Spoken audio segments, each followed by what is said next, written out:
Bakit ba ang init ng dugo mo kay Joseph? Ma'am, triple X ako eh. Anong triple X? Ex-military, ex-security guard, ex-convict. Ah, okay. Mabuting maliwanag eh, baka hindi ko makarry.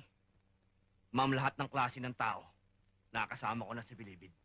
Pero talagang wala akong tiwala dyan sa Joseph na yan. Pakiramdam ko, tuwing magkasama kayo, parang lagi may mangyayaring masama sa inyo. Eh paano pag nawala ka? Kawawa naman si JR. Teka muna, sandali lang. Parang nagguluhan ako dun ah. Ang pagkakaintindi ko kasi, ang alam ko, driver kita. Hindi kita asawa. Hindi kaya sobra naman ang pagmamalasakit na ginagawa mo para sa akin? Nagsiselos ka? Ma'am, hindi ho. Naku ma'am, huwag niyo nang dagdagan pa ang kaso ko sa inyo. Oh, absuelto ka na. O ano, okay ba yung acting ko? Okay na okay, pero mas magaling pa rin sa'yo yung love ko. Pina Morales.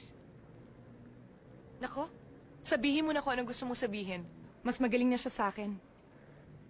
Akala mo, kung sinong anghilito. May sungay rin pala sa ulo. Huh, ex-convict, ha? Tama na. Panalo ka na nga eh. Halika na. Sige na nga. Ha? Bye, my hero. Sa susunod, sagipin mo ulit ako. Oo nga. Susunod pagkasamantalahan na kita. Ganon? Ano sabi mo? Wala, sabi ko maganda ka. Bingi ka lang.